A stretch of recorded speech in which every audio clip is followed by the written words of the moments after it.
My home is here in Mississippi. I've lived in many other places: New York, LA, San Francisco, Chicago. But this place defines me. But got him when he was 4.5 months old, undernourished, but he had attitude. Got a great walking gait. It's the smell of grass in the spring, sound of birds. I just know I'm home. My parents lived right here on this land. You can't understand me without understanding where I was created. Every religion has a creation story. So, what do those stories tell us about who we are and where we came from? I'm setting out to discover where we began. Jerusalem is conceived of as Eden, as paradise. To unearth civilization's oldest roots. This is the Mayan Bible. This is the Maya Genesis story. To locate the genesis of religion itself. People are literally living with ancestors. And I'll go back to the dawn of time. Hindus do not believe in one creation. They say that these are cycles of creation. To discover if science and religion can coexist. The Big Bang is not creation because we don't know what was before the Big Bang.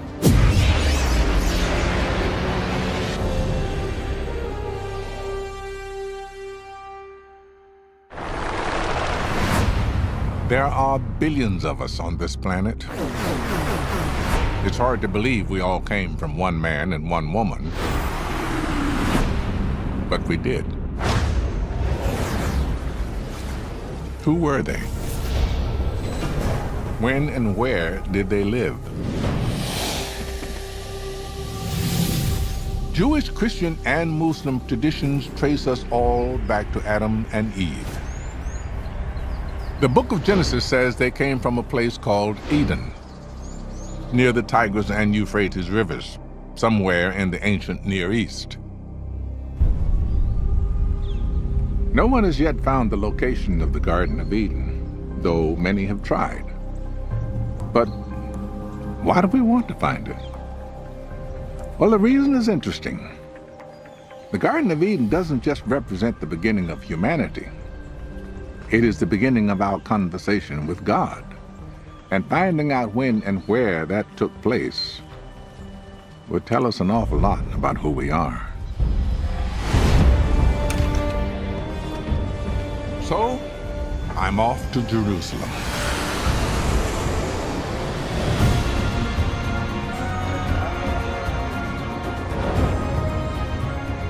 This is one of the oldest cities in the world. There's evidence of people living around here for more than 7,000 years. Today is the religious center of the Jewish world. It was here that Genesis was first written down, about 2,500 years ago. Archaeologist Jody Magnus is taking me to the Church of the Holy Sepulchre, where there is a little-known link to the Garden of Eden. So this is it. This is the Church of the Holy Sepulchre. Many Christians believe this is the site where Jesus was crucified and buried. But another ancient tradition says it's also the burial place of Adam. The area that we're walking into here is underneath the rock of Golgotha, which is the rocky outcrop on which Christians believe Jesus was crucified. And this is called the Chapel of Adam. There's a tradition which goes way back in Christianity, which connects this spot to Adam, the first man. When Jesus was crucified on top of the rock above us, his blood flowed down through a crack in the rock, and Adam, the first man, lay buried underneath. And when Jesus' blood flowed onto Adam, Adam was then resurrected. Almost 1,700 years ago, when Roman Emperor Constantine built the church, He also made a shrine around this crack in the rock of Golgotha, the Chapel of Adam. But doesn't this contradict that section of the Bible that says that the Garden of Eden was located somewhere near the Euphrates and the Tigris. Well, The version of the story that ended up in the book of Genesis seems to place the Garden of Eden somewhere in Mesopotamia, which is the area of modern Iraq. so how do you think the tradition of Adam gets to be here in Jerusalem? Well, I think Adam probably does have a very special connection with Jerusalem. The Garden of Eden, or paradise, becomes conceptualized as a spot where the presence of God dwells. In early Judaism, in the time of Jesus, the presence of God dwelled in the temple on the Temple Mount, and hence Jerusalem was conceived of as Eden, as paradise. So you're saying Eden could also be a metaphor? Right, well, yes, of course, Adam was the first human. And in Hebrew, the word Adam, Adam, just means man. Human. Hold up. You just said something now. The word just means man. Yes. Adam. Yes. Also, the name Adam, if you take off the A and you just leave D-A-M, in Hebrew, dam, that means blood. Or if you add an A-H to the end, Adama means land. Land Tradition. itself, to blood. Yep. Okay, all right. Could the story of Adam and Eve's expulsion from the garden also have metaphorical meanings? Adam and Eve lived in a land of plenty. But when they ate the fruit of the forbidden tree, they were cast out and forced to work the land. In other words, they became the first farmers. I'm heading to a region where researchers are digging up some of humanity's oldest farming communities in central Turkey. I'm interested in finding out if the birth of farming and the birth of belief in God are connected. Could this have been Eden?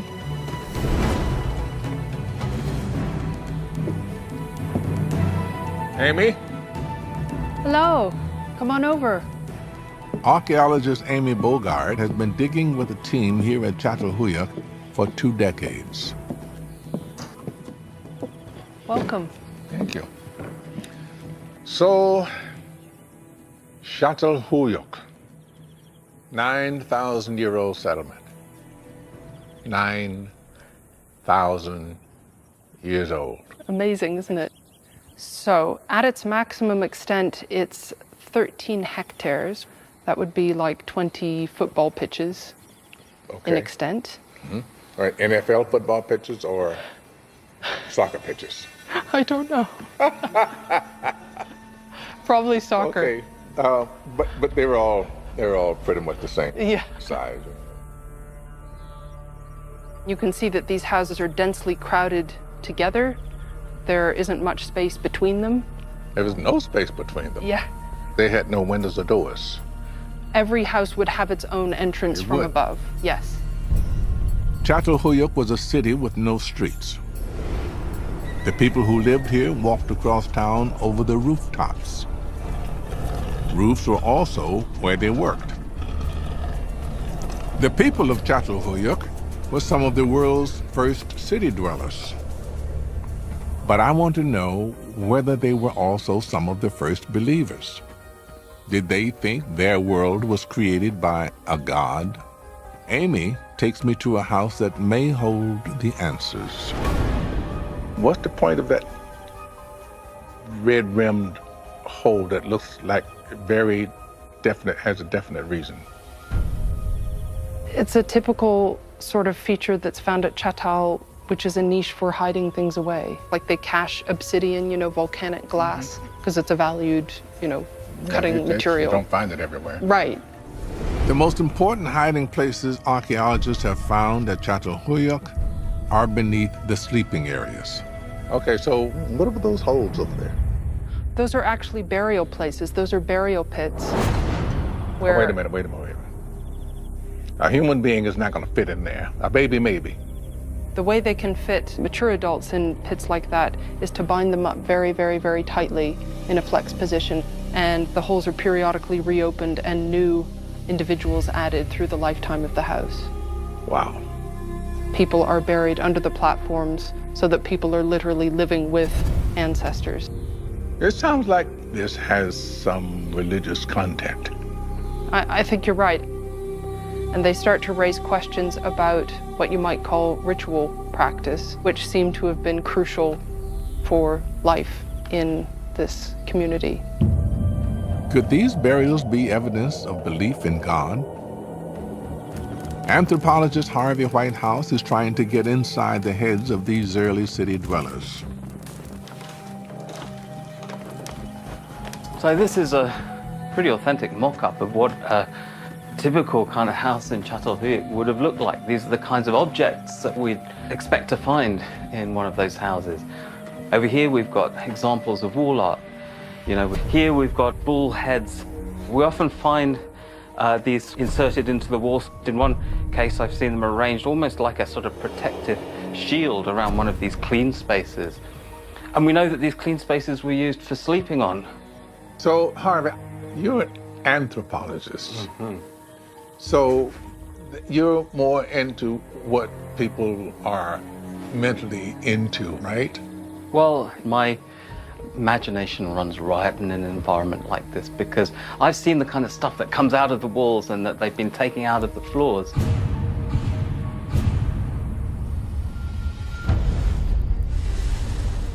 We know that there were very interesting rituals surrounding the burial of human remains, but those objects would be periodically, in many cases, brought out. What they were doing with them, we don't really know, but in many cases, they were put back very carefully and replaced. It's almost as if this isn't just a domestic dwelling, this is like a kind of living temple. You use that word, temple. Temple. Well, what is a temple? You know, if not a sort of an environment in which the ritual life of a community is conducted. And I think that's what is going on in these houses. Here in Çatalhöyük, there were obviously all kinds of rituals, particularly burial rituals, but no sign of an organized religion. So the question remains unanswered for me. Did religion allow man to live together, grow food, or did civilization give rise to our belief in God? While in Çatalhöyük, I heard about another excavation just a few hundred miles to the east that may hold the answer for me. It's an 11,000-year-old site that lies between the Tigris and Euphrates rivers, the biblical location of Eden. Okay, we're now in enclosure D, the best preserved of the enclosures that we have here. So we've had radiocarbon data, and they've come back as 9,400 plus minus BC. It's called Göbekli Tepe. And here I may find evidence of the very first moments humans worshipped the divine. Stone Age architects built 20 monumental circuits here made from large T-shaped pillars. Archaeologist Lee Clare leads the team trying to decipher its mysteries. The two central pillars stand in the middle of a round oval building, and the wall surrounding it, at regular intervals we see smaller T-pillars. Fearsome animals were carved into some of the pillars. But the stone's T-shapes may represent the human form. They could be men, or they could be gods. If you look closely, we have the top, the T is the head, and then we have on the side, the broad side, the arm coming down. You can see a belt buckle here. They could be mythological ancestors. Alternatively, they could be really the first deities, first gods that these people were possibly worshipping in this circular structure. Lee and most archaeologists believe these stone circles were used for rituals, but no one appears to have actually lived here. The people of Göbekli Tepe were roaming hunter-gatherers. not settled farmers. So why did they build a permanent place of worship tied to one spot? It's one of the main questions we ask ourselves at this site. So why did they come? Now the thing is, at this time the communities were growing larger and larger.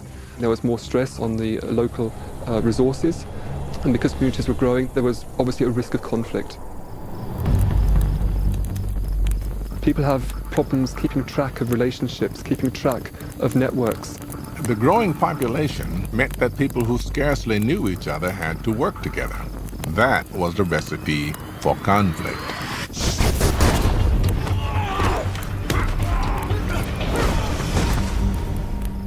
The religious rituals at Göbekli Tepe may have eased those conflicts. Possibly for the first time in human history, people from different groups came together around shared beliefs.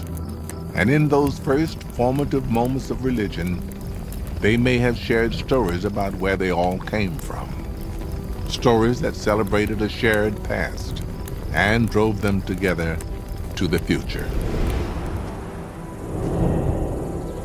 Göbekli Tepe traces the birth of religious worship back more than 11,000 years. Long before there were Muslims, Christians, Jews, Hindus, Buddhists, people came together to talk, eat, worship. It could be that the driving force behind our greatest achievement, civilization, was God.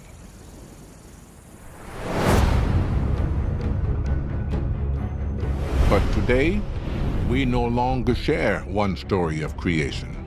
We live in a global society made up of many different cultures, and science has given us a new perspective on creation. It even claims to know the ultimate secret of our cosmic origins.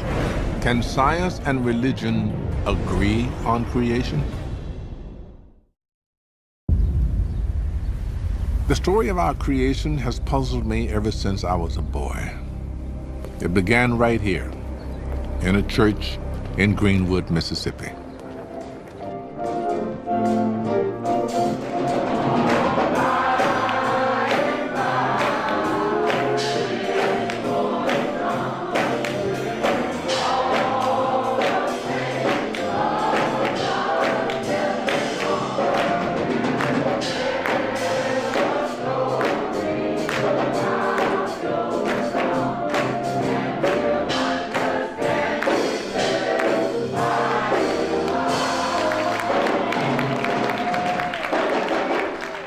I was about their age when it happened. I remember the minister reading from the book of Genesis. There are 807,361 words in the Bible. It doesn't take 807,000 words for you to believe the Bible.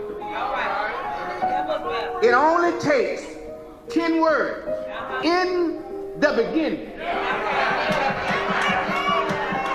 God created, are y'all gonna get with me? The heavens and the earth. But for me, this beginning was a profound puzzle. One moment there was nothing, the next, everything. You're looking good. Trying to make it. If God created the universe, who was around to create God? When I got older, I heard scientists had found evidence of the Big Bang. According to that theory, the entire universe burst out of a single point in an instant of fiery creation. And now that science knows so much about our cosmic origins, what place is there for religious belief in the beginning? I want to know about the Islamic story of creation, so I'm going to Cairo.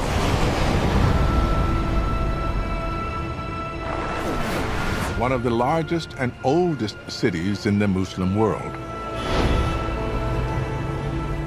Islam has deep roots in science. Muslim astronomers were charting the heavens soon after the time of Muhammad. I hadn't noticed that before. What is it? This is the minaret of Al-Hussein Mosque. Harvard historian of Islam Ahmed Ragab is taking me to one of Cairo's spiritual centers, the Al Hussein Mosque.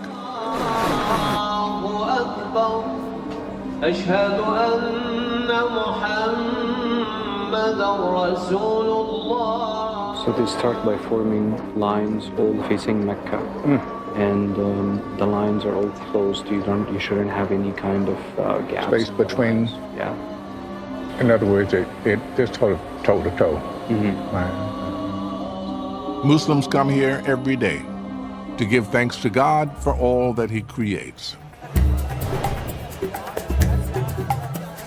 And afterwards, some head just around the corner to the 2.5-century-old El Fishawi coffee shop. Speak to me about the Islamic concept of creation. In Islam, the beginning of the story starts with this massive cloud of smoke, from which the heaven and earth are pulled from inside the smoke. And then the earth after that gets formed into what it looks like before the beings are created. Interestingly, that is very cosmic. Right. You think right away about the clouds of dust in the cosmos that form worlds. So this idea is about these massive clouds and things coming out of them is actually very powerful in a lot of mythological traditions around the world. And it is part of this Islamic narrative of creation. In Islam, the moment of creation exists alongside the scientific view of Earth's formation. The same is true for traditions much older than Islam.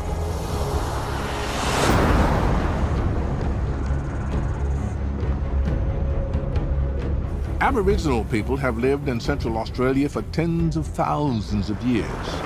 They've told the story of this land's creation for as long as anyone can remember. Oh, this is beautiful.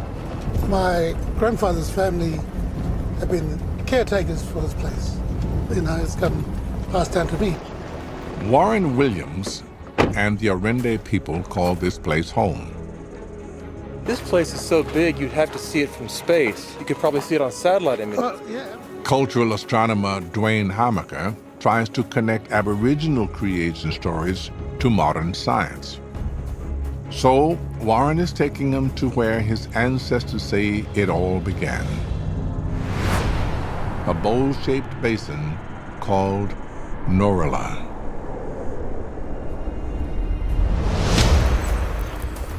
It's traditional for the Arende to tell their creation story at night, when they can see their creators, the sky gods. Big sky tonight. It's gonna be really good tonight. They're all coming out now.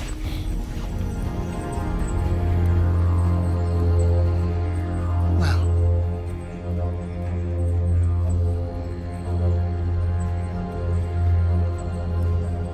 The story takes place in an era called the Dreaming, when the sky gods lived in the Milky Way. The dreaming is a period of creation when everything was beginning, when the ladies were dancing at a ceremony, and one of them had a little baby in her arms.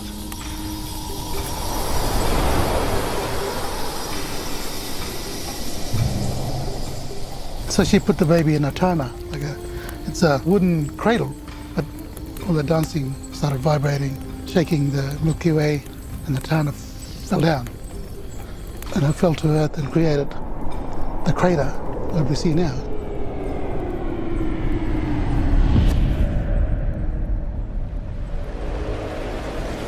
That's fascinating because, according to scientists, it was an asteroid or a comet that hit the ground, and what it did, the massive explosion created this big meteorite crater. Dwayne wants to know more about the Turner, or cradle, that Warren and his ancestors see as the cause of their creation. So you can see the Milky Way quite clearly, and that looks like that tournament from the front falling out of the Milky Way. Yeah. In Western astronomy, we call that Corona Australis. That constellation means the Southern Crown. But you're right, it looks exactly like Turner falling out of the Milky Way. It looks like an upturned cradle. At daybreak, Dwayne asked Warren to show him exactly where the star baby landed. Goes right through here? Check it out. It's right in the center of the meteor impact crater geologists called Goss's Bluff. So this is it? Yeah, this is where it began.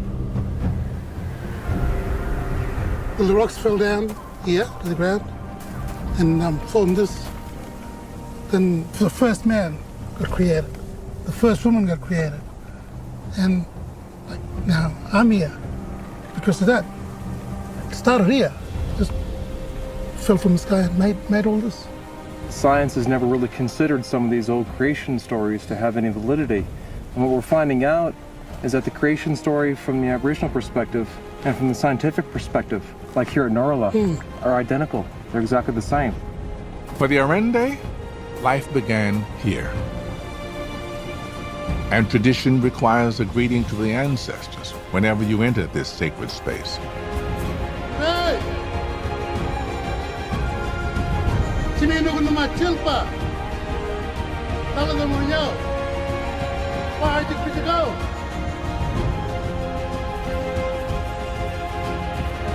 Science can live side by side with Aboriginal and Islamic accounts of our origins.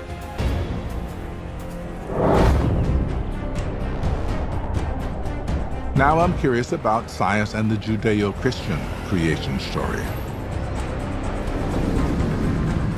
So I've come to Rome, where Michelangelo's breathtaking Sistine Chapel ceiling depicts the book of Genesis. In 6 days, God creates light, makes the sun and the moon, and creates man.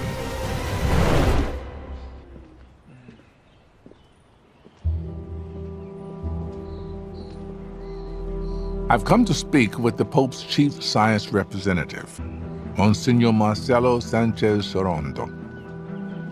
Now, you are the Chancellor of the Pontifical Academy of Sciences. Exactly. When did that get started and why? In 1603. 1603. And 3, yes. And the leader of the first generation was Galileo.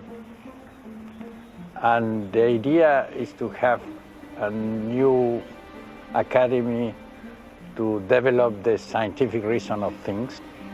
So we have the two different approaches to the idea of creation. There was the book of Genesis, and then there's the Big Bang.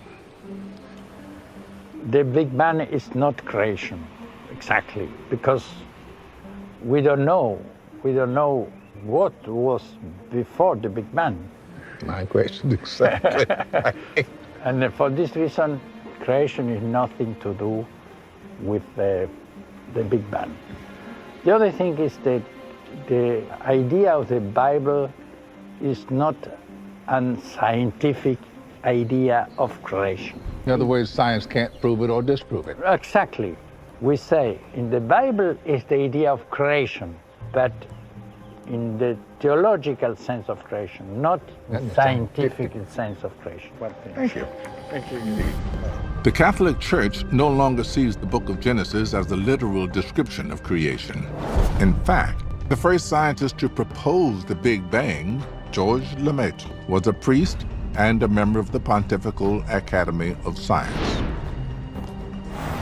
So how exactly does belief in God fit into modern cosmology? So this incredibly high vaulted ceiling, it's just like reaching for heaven. Yes, in a certain sense. It's a representation of heaven, of a theological heaven. I'm meeting with Father Giuseppe Tanzellaniti, a scientist at the Vatican Observatory. I'm very, very fascinated by you. You're an astronomer, and you are a holy man. Yes, my field of study was radio galaxies, quasars, extragalactic objects. And it was another kind of heaven. I remember that when we take a galaxy spectra, I used to pray during the waiting for the spectra. and to say, God, I thank you for this marvelous universe that you gave us. There must have come at some point a question for you about the nature of creation. We think that there's like a big schism between the biblical sense of creation and the other one is the scientific sense of the Big Bang, and it's all very different. Creation, from a theological point of view, is perfectly compatible with the Big Bang, because you need always a first cause. God, the Creator, is outside space-time, is before any time. So the act of creation is an everlasting act, because creation is the way in which God continuously holds the universe. For Giuseppe and others like him, cosmology not only allows room for divine creation, it offers new ways to understand God as the master of space and time.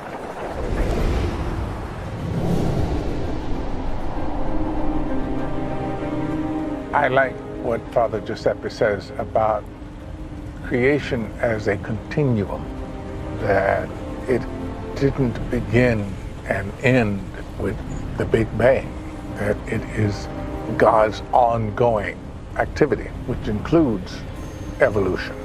I think what he was saying is God does not exist outside space and time. God is space and time. The idea that creation is ongoing sounds like a new one, but it's not.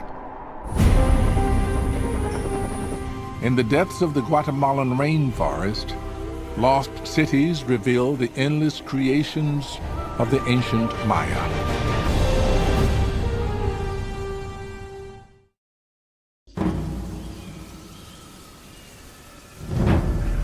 What if there was not one moment of creation, but many? I'm headed out to explore the remains of the ancient Mayan Empire, where a new discovery sheds light on their Genesis story.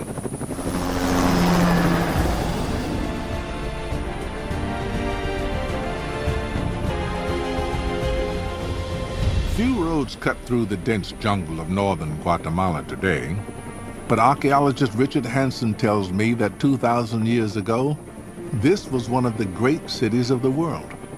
We like to think that Los Angeles and New York is being a modern city, but these guys had the same perspective in their own cities. Right. That water delivery system, they had freeways?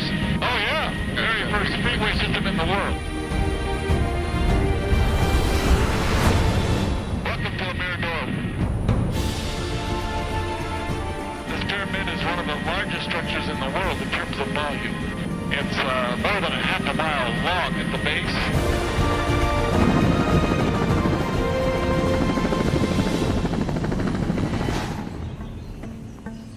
At a site called El Mirador, Richard found the remains of an ancient city the Maya knew as the Snake Kingdom.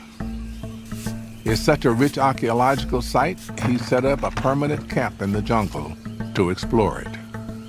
This is the laboratory. This is our doctor. If you ever get in a problem, he can fix you right there. He's an outstanding doctor. I got this. Mucho gusto, señor. Mucho gusto. Miguel. Miguel. Morgan Freeman, sí. Nice to meet you. Yeah, it was nice to meet me, wasn't it? It was. It's very nice to meet you.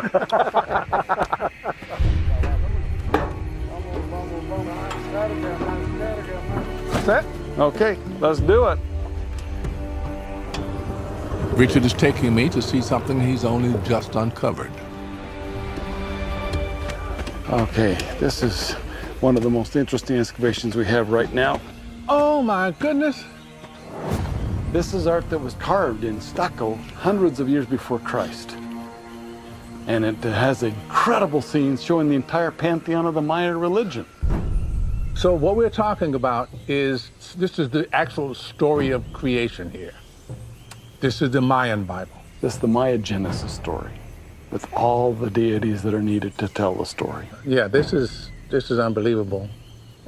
I mean, if you just think about the fact that it wasn't done in the 15th century or the 16th century, it was done 2,000 years ago at least. This is the oldest version of the Maya's sacred story of creation that's ever been found. The focus is on two swimmers carrying a severed head. It's this head right here that gave us the clue who this might be at the first place. We think this is Hunahpu. This is the father of the hero twins that starts the whole process of creation.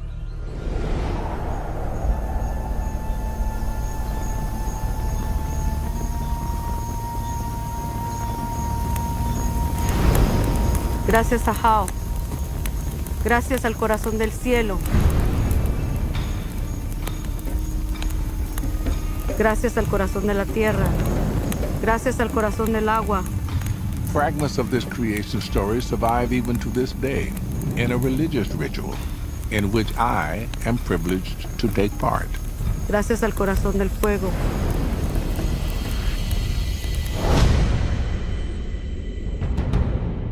The ritual recalls the saga of the corn god being tricked into going down to the underworld, where he's decapitated. His sons, known as the hero twins, set off to rescue him. But they can only get to the underworld by being burned to ash. The ash represents the hero twins. She mixes the corn with the ashes, and that goes into the water. As their ash sinks into the subterranean waters, the hero twins regenerate.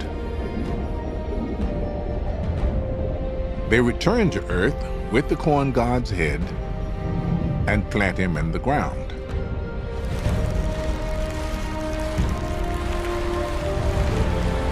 It is from this corn that the first Maya people are made. Now the hero twins are in the river. So this is what they're going to be serving and passing around. In a sense, we all become a part of the hero twin story by doing this.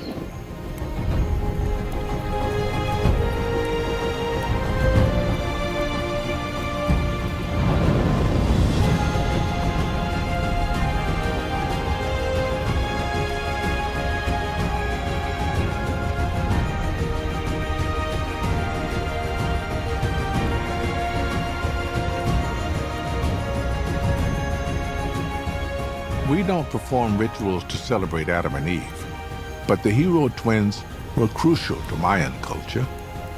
Their story of death and rebirth was tied to the growth of their staple crop, corn, an act of creation that the Maya depended on every year.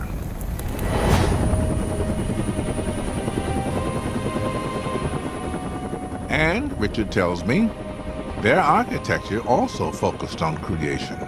It mirrored a source of power they saw in the heavens. To show me how, he takes me 40 miles away to the ruins of the city of Tikal.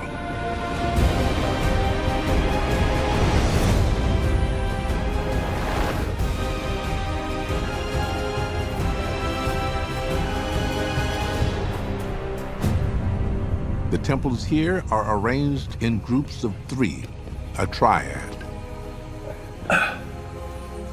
So, Richard, now I can sense here that there is a pattern, but something's missing. What am I missing? Well, there is a pattern, Morgan. This is a definite pattern here, and it's consistent through centuries of time. There's one big building over here with a stairway facing inward. Another building over here with a stairway facing inward. Okay, and the third one, what? The third one was right in front of us. Oh. There's the third structure. It's been dismantled, of course. It's gone now. But the big building was right in front of us. It was as high or higher, which was built to make the triad, 3 stones. Richard and other experts believe this arrangement of stone temples is a deliberate echo of a triangle of stars in the constellation Orion. At the center of the 3 stars is a fiery nebula, a cosmic cloud of star creation. You know from contemporary Maya that there is a celestial hearth, the end star of Orion. It's in the constellation of Orion. Even today, when the Maya light a traditional fire, they begin by planting 3 stones. A fire of creation emanates from their center, just as it does with the triad of stars in Orion.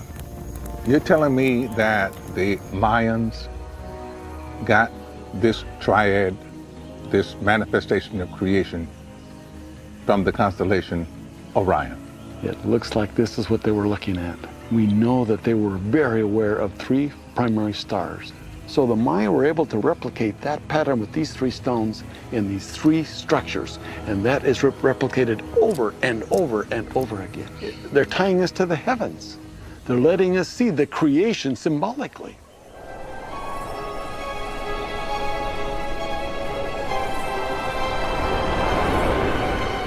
Looking around here, I'm struck by the scale of what the Maya created. Huge cities, colossal pyramids. It was a civilization whose religion was focused on creation and the continued regeneration of creation. And yet, it all crumbled. Everything the Maya created collapsed.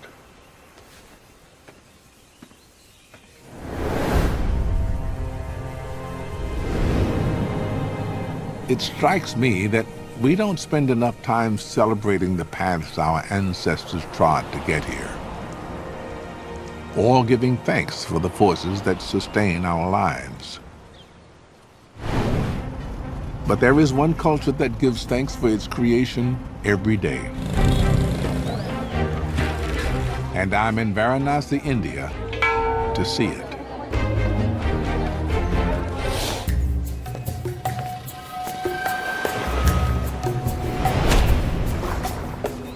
India is home to 1 billion Hindus, the 3rd largest faith in the world.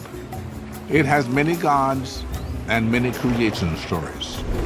One of the best known centers around the river that gives them life, the Ganges, or Ganga. Morgan, now we are at the river Ganga. Ganga, the holiest of the holy rivers and the center of Hindu universe. It only exists because it is the sacred, the pure, the holy from the heavens. It only exists because you believe. You believe it's yes. True.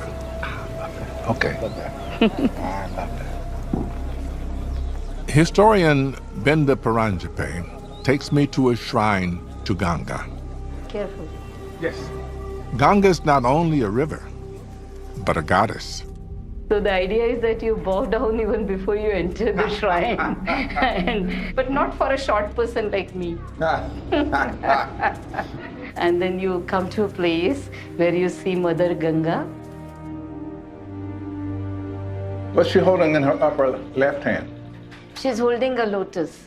That is A supposed lotus. to be a mark of purity. Right. Because lotus emerges out of mud, but it does not take any stains of mud. In the beginning, Hindus believed Ganga flowed in the heavens, but she was held captive by the creator god Brahma. Then Brahma decided to send the river Ganga down to earth. But there is one problem, that Ganga has got such mighty force, and if she comes on the earth will drown. So the god Shiva blocked Ganga's fall, gathering her waters in the locks of his hair. So Shiva just opened one lock of his hair and the Ganga flew. She's the mother because she gives birth to everything. This holy river came from the river in heaven that we call the Milky Way. They say that Milky Way actually is a reflection that you see in those waters which are still beyond. Scientists have dated the universe to about 14 billion years, best we can figure. Hindus have it at what? Hindus do not believe in one creation. They say that these are cycles of creation. Okay. And the primordial creation could be something like 8.6 billion years ago. Actually, this whole creation myth is very difficult to comprehend because we say that gods like Brahma has created the universe, but then they ask a question, who created Brahma? Right. And then always a question, though. Creation happened and then the gods happened. they say that the sages, when they were in their trance, they got that revelation that how the creation happened. But since it is in that level of consciousness, you and me, we commoners, will not understand it. So we believe that it's beyond us. The Hindu philosophy is not to try to solve the riddle of creation that happened long ago. It's to give thanks every day for the forces that allow us to be here and continue to sustain us, including the river Ganges. You can come a little close. We are going to see the ritual, which they call it Aarti. Aarti. Yeah, it means showing the lamp to the god. The Aarti has taken place on the banks of the holy river every night for hundreds of years.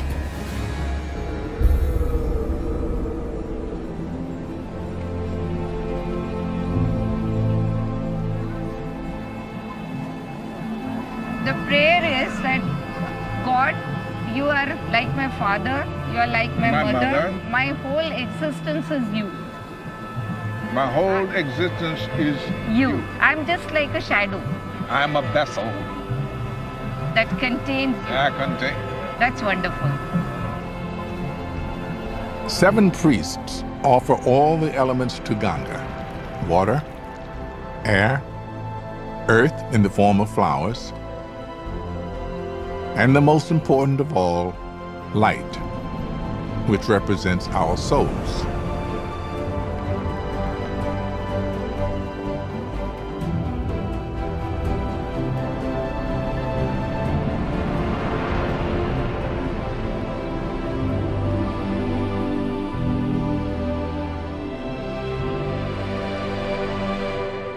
As the ceremony closes, people gather at the water's edge to place the light of their own souls in a tiny vessel. This is our individual way of offering ourselves to the river, and a candle that takes our soul to the river. It's the light of my soul. My soul, and it says that you take it wherever you think is good for me.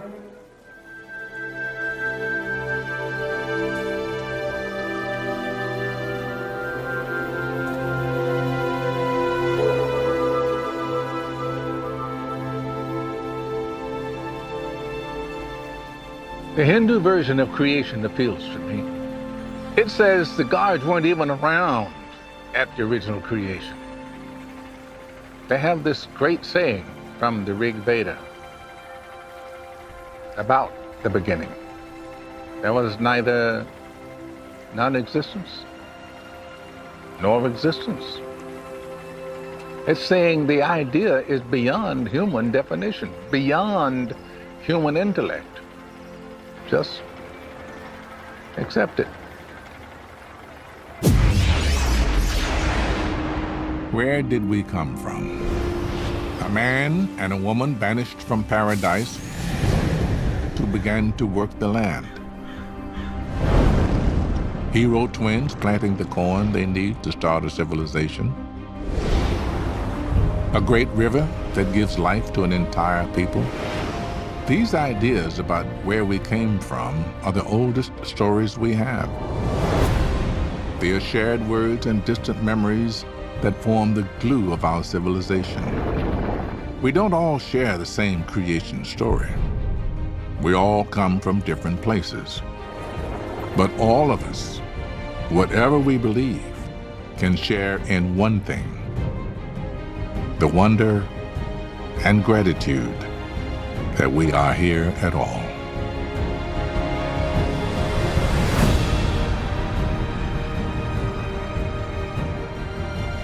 It is my fervent hope that people will open their hearts and minds and see that our beliefs don't have to divide us.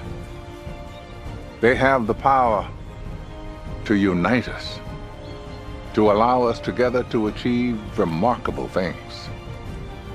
As it was in the beginning, is now, and ever shall be, world without end.